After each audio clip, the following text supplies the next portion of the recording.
잠언 31장 10절에서 31절까지 말씀입니다. 제가 봉독해 올리겠습니다. 누가 현숙한 여인을 찾아 얻겠느냐?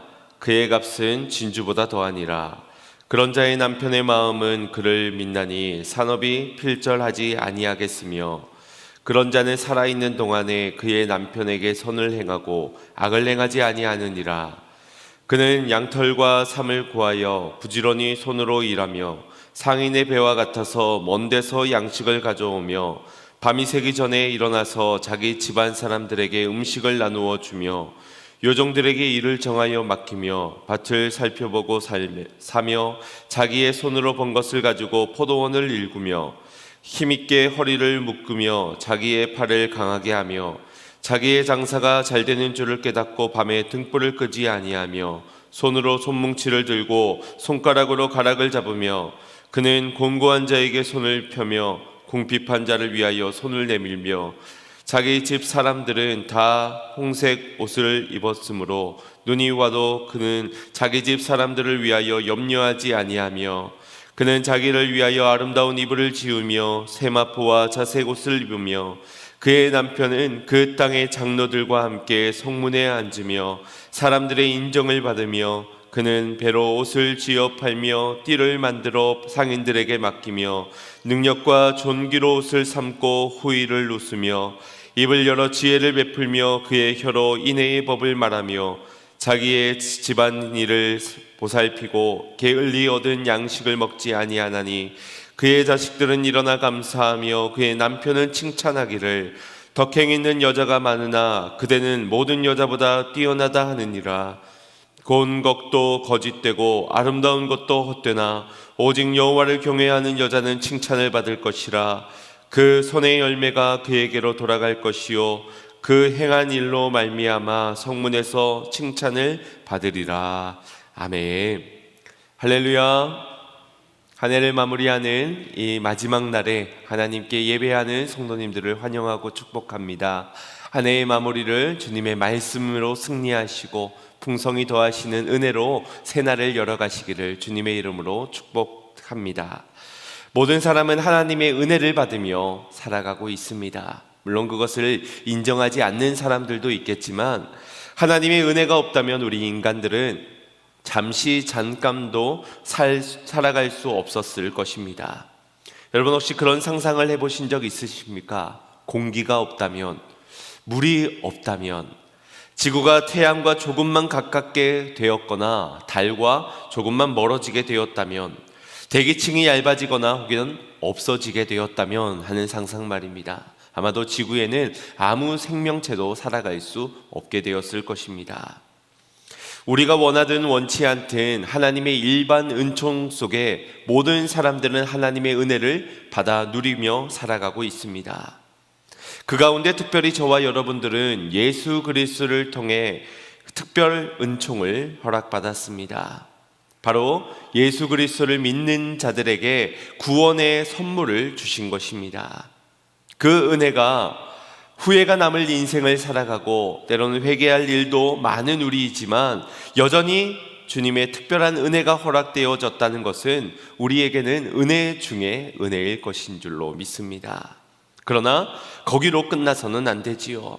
구원받은 것으로 모든 것이 끝난 게 아니라는 것입니다. 우리에겐 하나님의 나라를 세워가야 할 사명이 있고 예수님을 닮아가야 하는 성화의 과정들이 필요합니다. 이미 생명이 우리 안에 허락되어지었지만 이제 그 생명으로 자라나야 하고 열매를 맺어가야 한다는 것입니다. 이를 위해서 우리에게 준비되어진 또 다른 선물이 있습니다. 또 너희에게 선물을 주겠다 약속하시며 그 선물을 구하라 하신 것이 있습니다. 또 다른 선물 무엇입니까? 성령과 지혜입니다. 누가복음 11장 13절 말씀에 너희가 악할지라도 좋은 것을 자식에게 줄 알거든 하물며 너희 하늘 아버지께서 구하는 자에게 성령을 주시지 않겠느냐 말씀하셨습니다. 아버지께 성령을 구하라 그리하면 주시겠다는 약속입니다.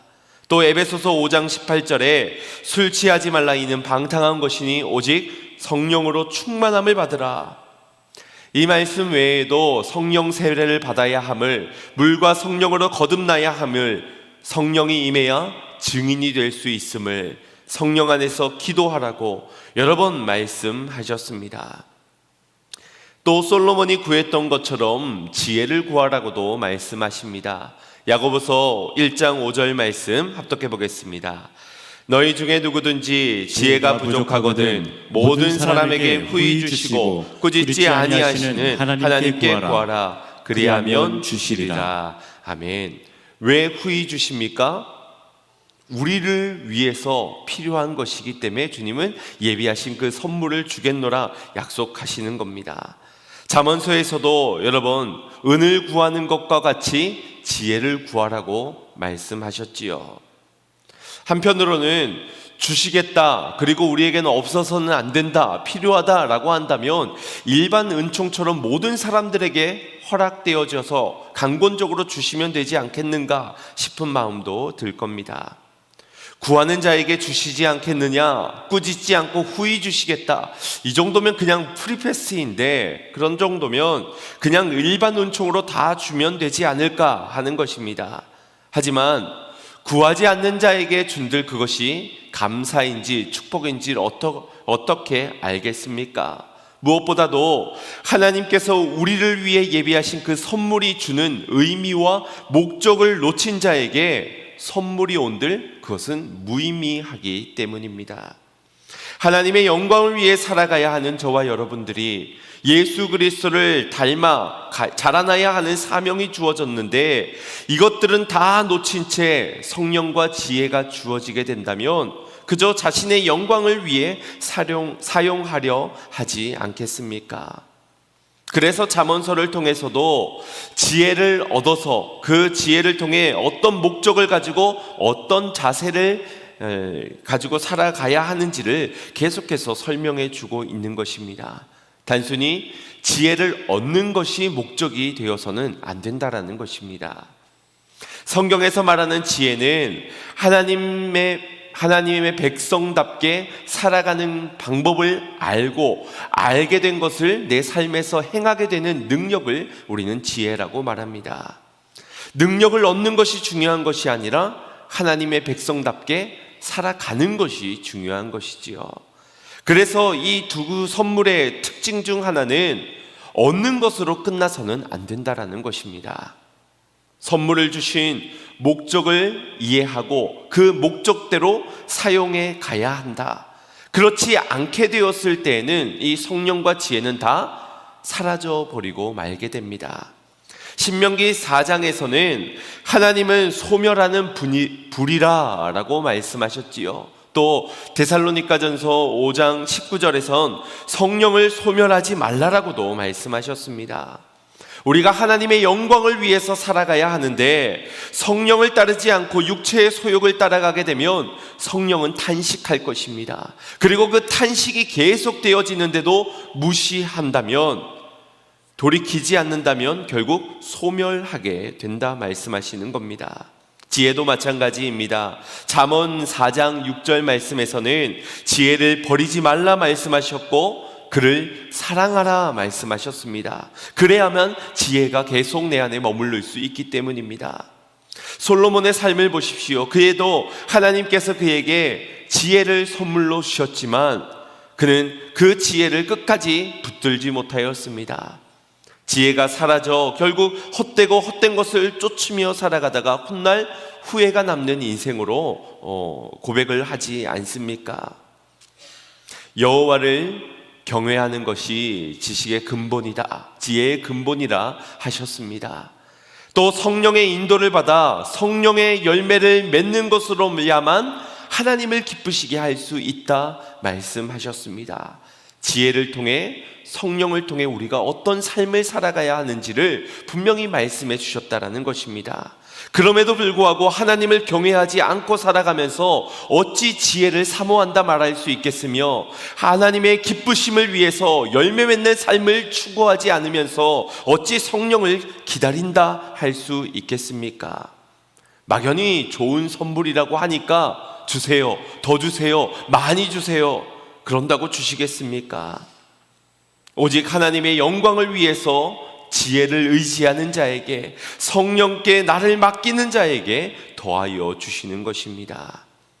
오늘도 하나님께서 예비하신 선물을 후히 더해 주시려고 준비하신 그 하나님 아버지의 뜻을 놓치지 않는 저와 여러분이 되기를 간절히 소망합니다. 오늘 잠언의 마지막 장인 31장에서는 지혜를 얻는 자가 최종적으로 이루어내야 하는 삶의 모습을 설명해 주고 있습니다. 바로 현숙한 여인의 모습을 통해서 말입니다. 일부에선 이 현숙한 여인에 대해 말씀을 오해하는 경우들이 있습니다. 마치 현숙한 여인이라 하는 것이 유교적인 색이 짙은 현모양초를 떠올리게 만들고 여성들에게만 이러한 삶이 요구되어지는 것처럼 생각하는 것입니다. 집안에 사람 하나가 잘못 들어오면 집안의 3대가 망한다라는 그런 옛말이 있지요. 그 말에 빗대어서 우리 집 며느리는 이런 현숙한 여인이 들어와야만 한다. 나의 신부감은 이런 현숙한 여인으로 골라야 되겠다. 이 정도의 말씀에 적용만을 하는 겁니다. 그러나 현숙한 여인은 단순히 훌륭한 신부감에 대한 이야기를 하는 것이 아닙니다. 물론 1차적으로는 이 가정을 세우는 데 있어 아내이자 어머니의 역할이 매우 중요하며 이와 같은 현숙한 여인의 모습을 감당하면서 가정을 돌보아야 한다는 것은 맞습니다. 유대 사회에서는 이 여성의 역할들이 비중이 없는 것처럼 느껴지지만 가정을 세우는 데 있어서는 이 여인의 역할이 참 중요했습니다. 그래서 가장은 남편이 되지만 그 가정의 자녀들을 키우고 평안을 이루어가는 것은 여성들의 역할이었습니다.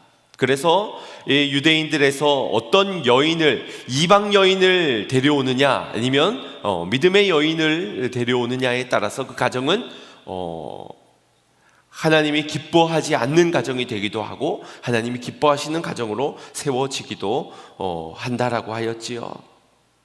물론 1차적으로는 그렇다는 겁니다. 그러나 우리 모두가 신랑 되신 예수 그리스도의 신부로서 모두가 소유해야 할 지혜의 모습이 바로 현숙한 여인이라는 것입니다. 그래서 이 현숙한 여인의 모습은 지금까지 우리가 잠언서를 통해서 살펴본 지혜의 결론이자 지혜의 현현이라고 할 수 있습니다. 우리의 신앙인들의 최종 목표라고도 할 수 있는 것입니다.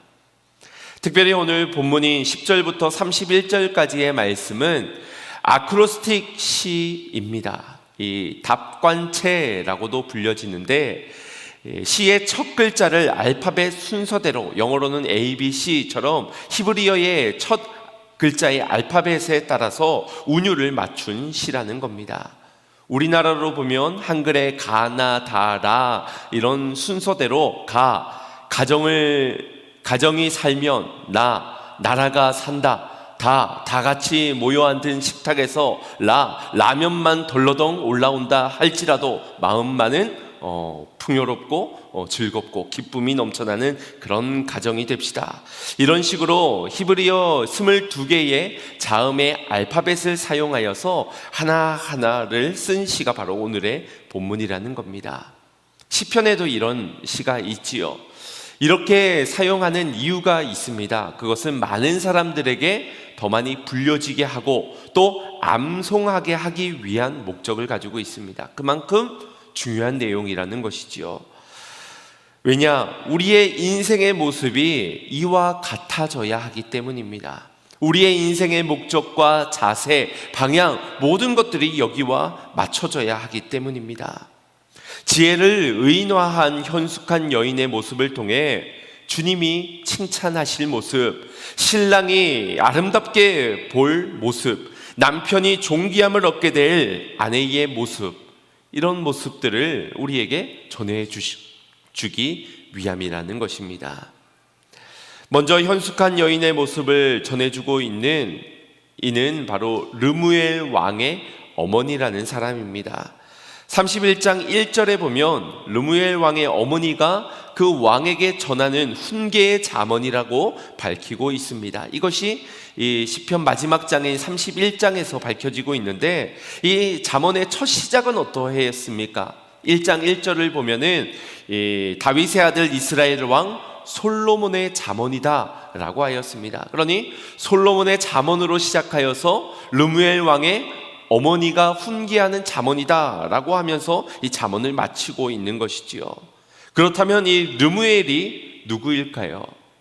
이 르무엘의 이름의 뜻은 하나님께 속한 자라는 뜻입니다. 그러고 보니 뭔가 사무엘 동생 같기도 하고 형제 같기도 하고 그렇지요.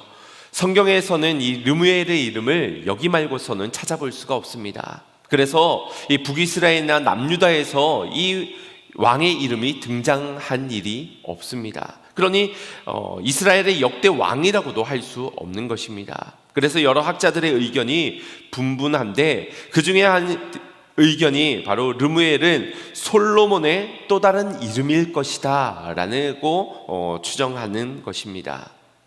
솔로몬은 여디디아라는 또 다른 이름이 있다라고도 성경에서 말씀하고 있지요.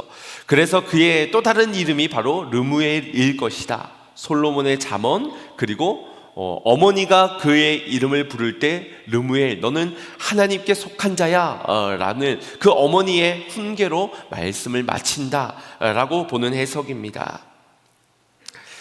이를 뒷받침하는 근거로는 이 31장의 3절 말씀을 보면, 내 힘을 여자들에게 쓰지 말며 왕들을 멸망시키는 일을 행하지 말지어다. 실제로 솔로몬이 수많은 이방의 여러 여인들과 혼인하면서 자신의 왕권을 더욱더 강화해 가기도 하였지요. 이런 것을 바라보았던 어머니가 훈계하는 대목으로, 솔로몬을 향해 훈계하는 대목으로 볼 수 있다라는 것입니다. 그러나 우리가 주목해야 하는 것은 이 르무엘이라는 사람이 어떤 인물인가 하는 것보다는 그에게 전해지는 지혜의 모습이 어떠한가를 더 주목해야 할 것 같습니다. 음란한 여인, 곧 어리석고도 미련한 여인의 삶을 따르지 말고 현숙한 여인, 지혜로운 여인이 되어야 한다는 것을 주목해야 한다는 겁니다. 그래서 오늘 본문의 시작에서 10절 말씀을 보면 누가 현숙한 여인을 찾아 얻겠는가? 라는 질문을 던지고 있지요. 그를 누가 찾겠는가? 라고 했을 때는 그녀의 모습이 어떤 모습인지를 먼저 우리가 알고 있어야 할 것입니다. 그래서 그 여인의 모습을 우리가 함께 주목해 보아야 할 것 같습니다. 먼저 주목하게 되는 것은 이 현숙한 여인의 손입니다. 13절부터 20절까지의 말씀 함께 보도록 하겠습니다. 시작. 그는 양털과 삼을 구하여 부지런히 손으로 일하며 밤이 새기 전에 일어나서 자기 집안 사람들에게 음식을 나누어 주며 요종들에게 일을 정하여 맡기며 밭을 살펴보고 사며 자기의 손으로 번 것을 가지고 포도원을 일구며 손으로 손뭉치를 들고 손가락으로 가락을 잡으며 그는 곤고한 자에게 손을 펴며 궁핍한 자를 위하여 손을 내밀며. 아멘. 현숙한 여인의 모습 중에 특히나 이 손에 대해서 강조하고 있는 모습입니다. 이 여인의 손은 매우 부지런하고 성실하고 또 지혜롭습니다. 자신이 만든 배로 손수 옷을 지어다가 상인에게 팔아 미래를 대비하고 있습니다. 뿐만 아니라 이른 아침부터 일어나 자신의 가정을 돌보는 일에는 매우 성실합니다. 또 자신의 번 것으로 포도원을 사서 가꾸기도 합니다. 또 이 손이 자기 가족들만 위하지 아니하고 궁핍한 자, 또 공고한 자들을 돕고 있습니다. 자신의 일에 부지런하고 자기 가족들을 돌보는 일에 성실하며 또 이웃을 섬기는 아주 아름다운 손이라는 것입니다. 이어서는 이 현숙한 여인의 발도 함께, 손과 함께 발맞추고 있는 발도 함께 주목하게 됩니다. 14절 15절 말씀입니다. 시작. 상인의 배와 같아서 먼 데서 양식을 가져오며 밤이 새기 전에 일어나서 자기 집안 사람들에게 음식을 나누어 주며 요정들에게 일을 정하여 맡기며. 아멘. 먼 곳에서부터 양식을 가져오고 있습니다. 또 이른 아침부터 일어나 자기 집안 사람들에게 먹을 것을 나누어 줍니다. 희생을 마다하지 않는 그녀의 발, 부지런하고도 아름다운 발은 조금도 쉬지 않고 있어야 할 그 자리를 향하고 있습니다. 또 그녀의 눈은 어디를 향하고 있습니까? 아주 시기적절하게 필요한 곳을 바라보고 있습니다. 우리 16절, 20절 말씀 보겠습니다. 시작. 밭을 살펴보고 사며 자신의 손으로 번 것을 가지고 포도원을 일구며 그는 곤고한 자에게 손을 펴며 궁핍한 자를 위하여 손을 내밀며. 아멘. 여종들에게 일을 맡겼음에도 불구하고 자신이 해야 하는 일을 게을리하지 아니하고 여인은 일찍 일어나 밭을 살펴봅니다. 밭을 살펴보는 것이 느헤미야처럼 자신에게 주어진 역할이라는 것을 그는 알고 보고 있는 것이지요. 뿐만 아니라 곤고한 자를 바라보고 궁핍한 자를 바라보는 눈이 그녀에게 있었습니다. 자기 먹고 사는 일도 급급하고 가정들을 돌보는 일에도 이 바쁜 그 시간에 신경 쓸 일이 한두 가지가 아닐 텐데 남들까지를 바라보고 있는 겁니다. 그냥 단순히 불쌍한 사람이구나 라고 지나쳐 버릴 수도 있지만 그녀의 눈은 그들이 무엇이 필요한지를 보고 있습니다. 이 사람이 지금 공고한 자인지 아니면 궁핍한 자인지를 보면서 필요 적절하게 자신의 손을 내밀고 있는 것이지요. 이 얼마나 아름다운 눈이라 할 수 있습니까? 마지막으로 현숙한 여인의 입을 주목하게 됩니다. 25절 26절입니다. 능력과 존귀로 옷을 삼고 후일을 웃으며 입을 열어 지혜를 베풀며 그의 혀로 인의 법을 말하며. 아멘. 능력과 존귀의 옷을 삼았기에 후일에 대하여서 염려하지 않고 미소 짓고 웃고 있는 것입니다. 입을 열어서는 지혜의 말을 베풀고 그의 혀로는 인애의 법을 말합니다. 우리가 이 입으로는 사람을 살릴 수도 있지만 사람을 죽일 수 있다는 것도 잘 알고 있지요. 얼마든지 사람을 걸려 넘어지게 하기도 하고 상처 입어 죽이게 만들기도 합니다. 어쩌면 그런 말들로서 자신을 높이기도 하고 자신의 강함을 증명해 내려고 하기도 할 것입니다. 하지만 현숙한 여인은 진정한 강함은 겉으로 드러나는 것이 아니라 우리의 내면에 있다는 것을 너무나도 잘 알고 있는 듯합니다.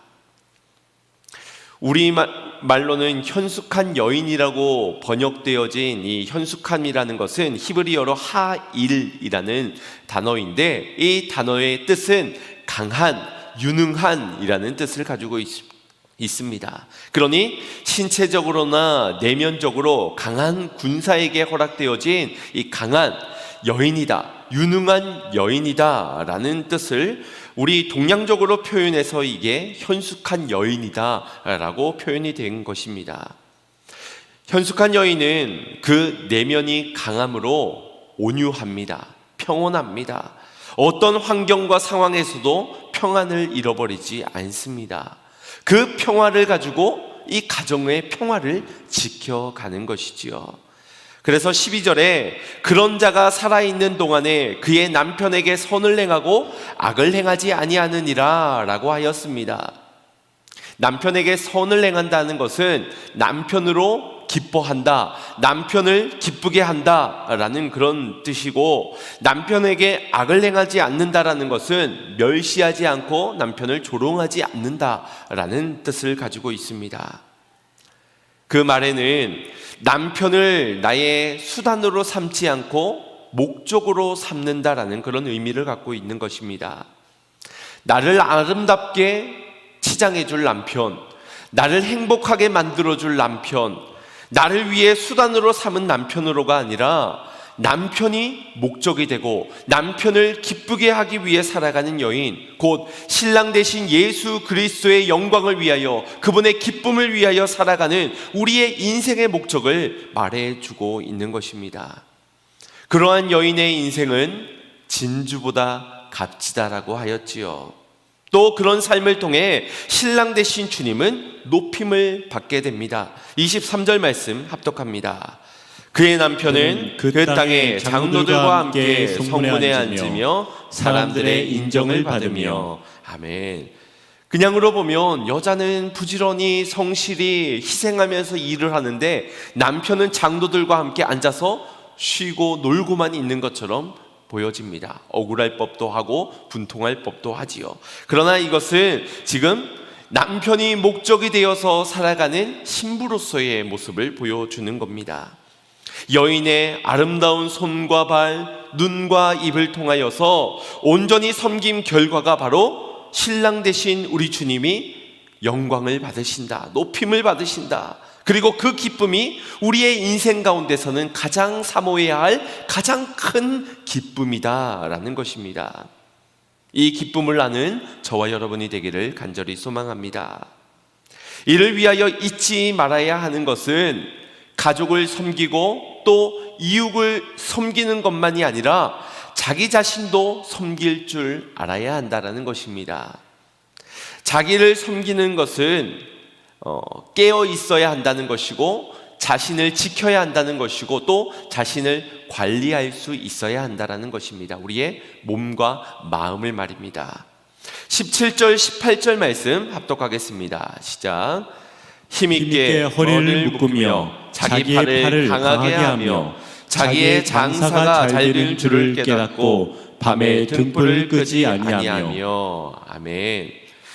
어떤 자신의 유익과 자신의 영광을 위해서가 아니라 신랑의 남편의 목적이 되니 그의 인정과 그의 높임을 위하여서 내면이 무너지지 않을 수 있도록, 생각이 빼앗기지 않도록, 망상에 빠지지 않을 수 있도록, 유혹과 핍박에 넘어지지 않도록 자신의 허리를 동이고 팔을 강하게 하고 또 밤에 등불을 끄지 않는 깨어있는 자가 되어야 한다는 것입니다. 또 22절에 그는 자기를 위하여 아름다운 이불을 지으며 세마포와 자색 옷을 입으며, 이것도 신랑을 위하여 목적을 가지고 바라본다면 아름다운 이불로 신랑을 맞을 준비를 하고 있는 모습이지요.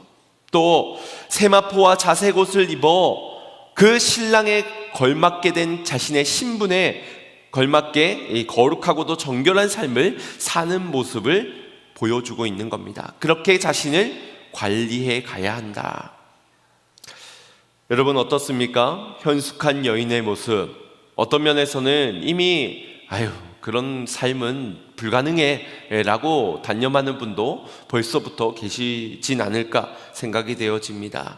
나와는 결이 다르다고, 나는 일찍 일어나는 것도 불가능하고, 가족을 위해서 이웃을 위해서 헌신하는 것도 희생하는 것도 더 이상은 불가능하며, 특히나 남편을 목적으로 삼는다, 남편의 기쁨을 위해서 산다, 내가 그래야 하는 것은 상상조차 못할 일이라고 그냥 넘겨버릴 수도 있습니다.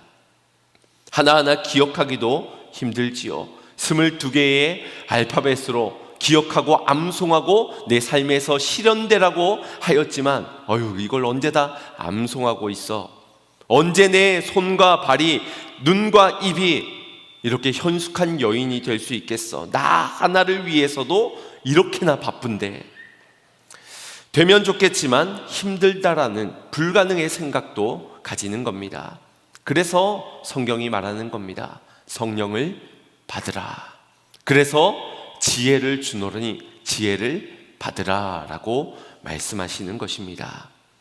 이를 위해서 먼저 어떻게 해야 된다라고 앞서 나누었습니까? 성령과 지혜를 위해서는 먼저 그 선물을 주시는 이의 의도와 목적을 놓쳐서는 안 된다라는 겁니다. 바로 신랑을 위하여, 하나님의 영광을 위하여 살아가야 한다는 그 목적을 가진 자에게 이 지혜를 더하시고 성령을 더해 주신다라는 겁니다. 우리의 관점이 변해야 하지 않겠습니까? 인생의 목적이 바뀌어지고 인생의 가치관이 먼저 달라져야 주님이 주시는 그 선물을 바르게 사용할 수 있지 않겠습니까? 그것이 바로 지혜이신 예수 그리스도를 통하여, 예수 그리스도의 영이신 성령을 통하여서 이루어진다라는 것입니다. 우리가 앞서 살펴본 현숙한 여인의 손과 발, 그리고 그녀의 눈과 입은 모두 예수님께서 보이신 사역에 함축되어져 있는 것들입니다. 가난한 자, 고통받는 자, 소외된 자들을 찾아가 손 내밀어 주셨던 예수님의 사역. 그들의 필요를 보시고 때로는 양식으로, 때로는 말씀으로, 때로는 그들의 병을 고치시면서 언제나 생명의 말씀을 전하시며 하나님의 영광을 위해 살아가셨던 이가 예수님이시지요. 현숙한 여인의 현현이 바로 예수 그리스도를 통해 보여진 것입니다. 그분이 바로 지혜요, 그 지혜를 통해 우리는 더욱더 예수님을 닮아갈 수 있게 되는 것입니다. 여러분들의 올 한 해는 어떠셨습니까? 어떤 것을 위해 달려오셨고 어떤 것을 이루기 위해 살아오셨는지요? 여러분들의 손과 발, 그리고 눈과 입은 이 현숙한 여인과 같은 모습들로 하나님이 영광받을 일들을 감당하셨습니까? 세상의 왕들이 추구하는 지혜는 아마도 그 왕의 자리에 오를 수 있게 하는 지혜, 그리고 그 자리에 올랐을 때 그 자리를 지킬 수 있는 지혜일 겁니다. 어떻게 하면 왕권을 강화할 수 있을까? 어떻게 하면은 이 자리를 다른 사람들이 탐내지 않을 수 있도록 굳건히 세워갈 수 있을까? 이것이 세상 왕들이 말하는 지혜입니다. 하지만 솔로몬이 자녀들에게 전하는 잠언, 그리고 르무엘 왕의 어머니가 훈계하며 전했던 잠언은 다릅니다. 아들이 왕인데 무엇이 더 필요하겠습니까? 이미 왕인데 무슨 잔소리가 더 필요할까요? 다 이루었는데, 이미 최고의 자리에 반열에 올랐는데 아무리 왕대비가 되었다 해도 왕에게 함부로 말을 하고 훈계할 수는 없는 노릇이지요. 하지만 솔로몬은 전하였고 르무엘 왕의 어머니는 훈계하는 일을 멈추지 않았습니다. 왜냐? 왕이 되는 일이 인생의 목적이 아니기 때문입니다. 왕이 되었기에 모든 것이 끝난 것이 아니기 때문입니다. 왕의 자녀가 된 우리가 더 이상 다른 것을 할 필요가 없고 이루어야 할 것이 없는 것이 아니라는 겁니다. 더 중요한 것은 어떤 왕이 되느냐, 왕이 되어서 어떤 가치관을 가지고 어떤 태도를 보이며 무엇을 이루기 위해 어떻게 살아가느냐, 이것이 중요한 것이기 때문입니다. 그래서 진정한 지혜는 하나님의 영광을 위해 살아가는 자세라는 것을 끊임없이 말하고 있는 겁니다. 여호와를 경외하는 삶이 우리의 인생에 가장 추구해야 하는 삶이라는 것을 가르치는 것이지요. 내가 잘나서 나 정도면은 말할 수 있어서 당당하고 자신 있게 말하는 것이 아닙니다. 물론 그런 당당한 삶일 때 조금 더 영향력 있는 말을 할 수 있겠지요. 자녀들에게나 남편에게나 아내에게. 그런 삶을 살지 못할 때는 그 말의 힘이 약해질 수밖에는 없을 겁니다. 하지만 자녀들의 인생을 두고 그 어미가, 그리고 아버지가 자녀들에게 이렇게 당당하게 외치는 이유는 내 삶이 당당해서가 아니라 사랑하기 때문입니다. 내 자녀를 사랑하기 때문에 그 어미가, 그 아비가 자녀들에게 이렇게 가르치고 있는 겁니다. 르무엘 왕 어머니가 아들에게 어머니로서의 권세를 가지고 이야기한다라고 오늘 31장 2절에서 그렇게 말하고 있지요. 우리는 쉽게 그냥 야, 하지 말라 그랬지, 너 왜 그래? 하면서 안 돼! 라고 우리는 그 아이의 이 잘못을 지적하고 또 팩트 폭력을 저지르는 경우들이 많은데, 이 르무엘 왕의 어머니는 현숙한 여인답게 르무엘아 라고 하며 너는 하나님께 속한 자야, 어머니의 권위로서, 어머니의 권세로서 너를 사랑하기 때문에 아들에게 말한다. 이것을 먼저 말하고 그녀에게, 그 아들에게, 왕에게, 왕임에도 불구하고 마땅치 않다, 금주해야 한다, 독주를 마시는 것은 마땅하지 않다, 힘을 가지고 여인에게 힘을 행하는 것이 마땅하지 않다, 그렇게 마땅하지 않다, 마땅하지 않다, 마땅하지 않다, 총 3번을 이야기를 합니다. 성경에서 3번을 말하는 것은 완전수라는 것이지요. 그래서 3번만 얘기했다는 것이 아니라 계속해서 얘기해 왔다는 겁니다. 그 아들의 인생에 가치관이 변화될 수 있을 때까지 말입니다. 창세기 24장을 보면 아브라함의 독자 아들 이삭의 아내를 맞이하기 위하여서 아브라함은 늙은 종을 보내는 장면이 기록되어져 있습니다. 너는 가서 이삭의 아내를 택하여 내게 데리고 와라. 한 가지 조건은 가나안 족속의 딸이 되어서는 안 되고 나의 고향, 거기에 내 족속에게 가서 택하여 와야 한다라고 하였습니다. 여러분 참 대단하지 않습니까? 내 하나뿐인 그 아들의 아내를, 며느리를 구하는 일을 가족도 아니고 그 아들에게 가서 고르라도 아니고 내가도 아니고 늙은 종을 보내고 있는 장면입니다. 심지어 어떤 구체적인 요구 사항도 없이 그저 이방 여인 말고 내 고향, 내 족속에서 택하고 오라라고 말을 하고 있습니다. 여러분 선택지가 얼마나 광범위하겠습니까? 그럼에도 아브라함은 그저 하나님을 경외하는 자를 데리고 와야 된다를 가르치고 있는 겁니다. 이 늙은 종은 곧장 길을 떠나게 됩니다. 그러면서 한 가지 이 늙은 종은 하나님께 기도를 드리게 됩니다. 아브라함에게 묻지 않고 하나님에게 묻는 이유는 아브라함의 기준이 하나님이었기 때문일 것입니다. 늙은 종의 기도는 하나님, 내가 택할 여인을 알게 해주십시오. 내 주인에게 복이 있게 해주십시오. 이 한 여인이 들어옴으로 이 가정이 복을 받는다는 사실을 이 늙은 종은 기도하면서 고백을 하고 있는 겁니다. 그러면서 내가 우물 곁에서 누군가에게 물을 달라 하면은 내게도 물을 길러 주거니와 나와 함께 온 이 낙타까지도 말 못할 그 짐승에게까지도 물을 길러줄 수 있는 그런 마음이 넉넉한 여인이 바로 이삭의 아내라고, 하나님이 예정해 두신 여인이라고 내가 택하겠습니다. 그런 기도를 드리면서 길을 떠나게 되었습니다. 여러분, 아브라함이 종을 보내었던 이유, 종이 구체적인 조건을 듣지 못하고도 길을 떠날 수 있었던 이유, 하나님께 이런 기도를 드릴 수 있었던 이유가 무엇인지 아십니까? 바로 긴 세월 동안 아브라함을 섬기면서 이 아브라함의 가치관이 이 종의 가치관이 되었기 때문입니다. 아브라함의 인생의 목적이 이 종의 인생의 목적과도 같도록 닮아져 버렸기 때문입니다. 주인이 인생의 목적이 무엇인지, 기준이 무엇인지, 무엇을 위해 사는지, 그의 인생의 최고의 가치가 무엇인지를 사는 날 동안 보고 듣고 배우고 닮아버렸기 때문에 그를 보낼 수 있었고, 그도 한치의 오차 없이 하나님이 예정하신 그를 모셔올 수 있었던 겁니다. 여호와를 경외하는 자, 그리고 나그네도 환대할 수 있는 그런 성품의 여인, 그런 여인을 위해 기도했고 결국 리브가를 만나서 그녀를 데려올 수 있었던 것입니다.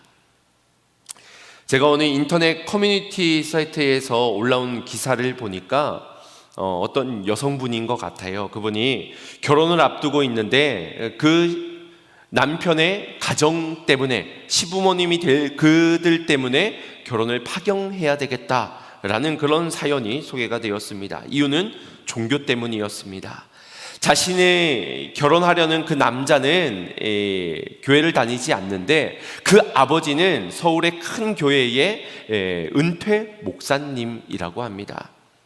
남편은 믿지 않지만, 그래서 여자는 안심하고 결혼하려고 했지만 막상 결혼을 앞두고선 그 부모님이 요구하시는 것이 1년에 2차례 명절 때가 되면은 가정 예배를 드리는데 그 가정 예배를 참석해야 한다라는 조건이 걸렸기 때문이라는 겁니다. 그러니 종교를 강요하니 나는 다시 결혼을 생각해 봐야 되겠다라고 한 달 앞두고 있는 결혼식을 파행까지 생각하고 있다라는 사연이었습니다. 여러분, 은퇴하긴 하셨지만 그래도 목사님인데 아들은 교회를 다니지 않고 그 아들과 결혼할 신부도 교회를 다니지 않고 1년에 2번 정도의 명절에 드리는 가정 예배만 드리면 된다. 이해가 안 되는 부분이 한두 가지가 아닙니다. 단순히 믿지 않는 여자와 결혼한다, 이 문제가 아니지요. 이방 여인인 룻을 볼 때 그는 나오미의 가정에 들어와서 하나님을 만나게 되었고 하나님을 섬기는 여인이 되었고, 보아스를 만나서 그 베들레헴에서 사람들의 칭송을 받기를 그녀는 현숙한 여인이다, 이렇게 소문이 날 정도로 이방의 여인을 향하여서 현숙한 여인이라고 칭함을 받았습니다. 그 정도로 단순히 이방 여인이 문제가 되는 것이 아닙니다.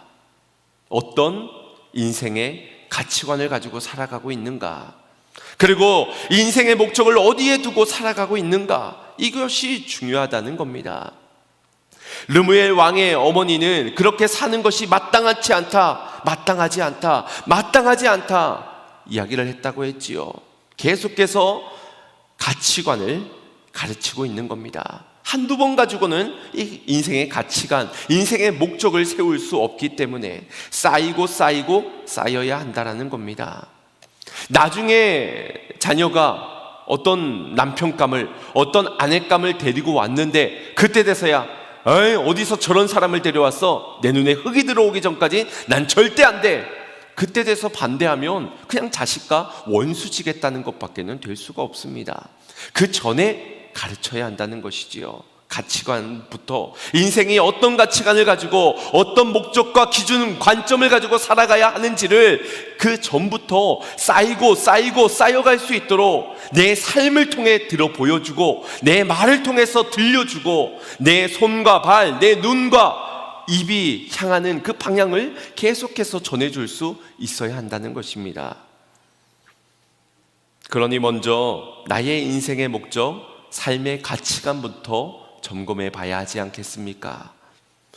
지혜를 주셨건만 왜 우리는 현숙한 여인처럼 살아가고 있지 못하는 것일까요?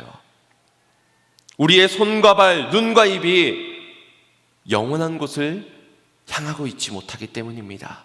하나님의 영광을 위해서보다 손과 발, 눈과 입이 여전히 나의 영광을 위해서 사용되어지고 있기 때문인 겁니다. 우리 본문 30절 말씀 합독하겠습니다. 고운 것도 거짓되고 아름다운 것도 헛되나 오직 여호와를 경외하는 여자는 칭찬을 받을 것이다. 아멘. 고운 것도 거짓되고 아름다운 것도 헛되나 그것이 아름답다 말하고 있고 그것이 곱다고 말하고 있는, 그렇게 결정하고 선택하고 살고 있는 우리의 잘못된 가치관 때문에, 솔로몬의 고백처럼 헛된 것을 향하고 있기 때문에 현숙한 여인의 모습이 우리의 삶을 통해서 드러내 보여지지 않고 있다는 것입니다. 사랑하는 성도 여러분, 10절에서 질문한 질문을 다시 한 번 더 여러분에게 던져보겠습니다. 누가 현숙한 여인을 찾고 얻을 수 있겠는가? 내 안에 특별한 선물로 찾아오신 예수님께 한번 집중해 보십시오. 그분의 삶을 돌이켜보며 그분이 내 안에 오신 목적을 놓치지 마시기 바랍니다. 그리고 그분을 따라 한 걸음 한 걸음 여러분의 손과 발이, 여러분의 눈과 입이 향해 보시기를 바랍니다. 어느덧 우리의 인생의 가치관이, 관점이, 기준이, 목적이 하나님의 영광에 맞춰지게 될 줄로 믿습니다. 하나님의 영광을 위해, 그리고 주님의 나라와 예수 그리스도를 닮아가는 삶의 자리까지, 그렇게 신랑 되신 주님의 영광을 올려드리는 복된 인생들이 되어 가시기를 주님의 이름으로 축원드립니다. 우리 같이 말씀 생각하시면서 찬양의 고백 올려드리고 결단 기도 드리겠습니다. 예수는 내 힘이요, 예수는 내 힘이요, 나의 기쁨, 내 참 소망, 그 이름의 생명이 내 삶의 이유라. 오직 주만 따라갑니다. 오직 오직 주만 높임 받으소서.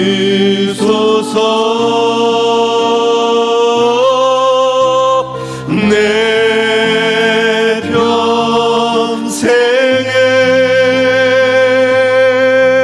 그 이름을 그의 선하심을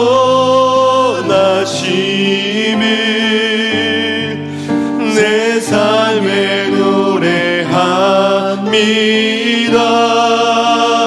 그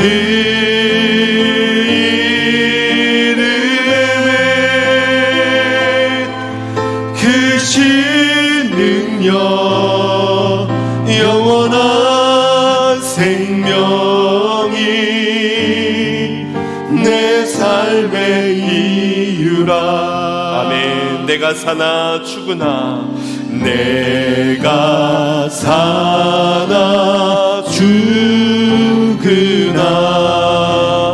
그 이름을 위하여 내 모든 것 다 드리니 나를 받으소서.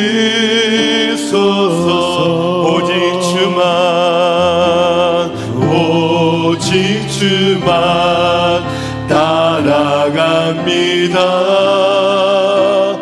오직 주만 높임 받으소서.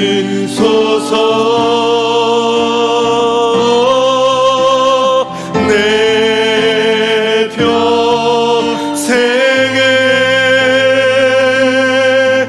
그 이름을 그의 선하심을 세상에 노래합니다. 그 이름에 그 신능력 영원한 생명이 내 삶의 이유라. 아멘. 오늘 우리의 삶에는 하나님의 풍성한 은혜가 더해졌습니다. 일반 은총뿐만 아니라 특별한 은총까지 우리에게 허락되어 졌지요. 우리 안에 찾아온 예수 그리스도, 우리의 인생에 허락하여 주신 지혜와 성령, 여러분 그분을 따라가고 계십니까? 그 의미와 목적, 주신 이유를 온전히 알고 거기에 발맞춰 살아가고 있는지요? 여러분의 손과 발은, 여러분의 눈과 입은 올 한 해 동안 어디를 향하고 무엇을 위하여 사용되어졌습니까? 고운 것도 거짓되고 아름다운 것도 헛되나 여전히 우리의 삶은 세상을 향하고 있지는 않았습니까? 여호와를 경외하는 삶과는 멀어진 삶을 살지는 않았습니까? 현숙한 여인의 삶에 주어진 축복을 보십시오. 그는 신랑에게 칭찬받을 것이요, 가족들에게는 인정을 받을 것이요, 그가 기쁨을 이기지 못하게 될 것입니다. 우리 내 안에 찾아온 지혜와 성령에 집중하며 그분을 따라, 그분의 오신 목적을 따라 온전히 걸어가기를 원합니다. 주여, 현숙한 여인의 모습이 우리의 인생의 최적의 목표인 줄 알고 손과 발이, 나의 입술과 나의 눈이 주님을 향하여 오직 하나님의 영광을 위해 살아가도록 나의 삶의 가치관과 관점, 기준과 목적이 완전히 새로워지게 하여 주시옵소서. 우리 함께 주여 한번 부를 것 없이 하여 기도하겠습니다. 주여,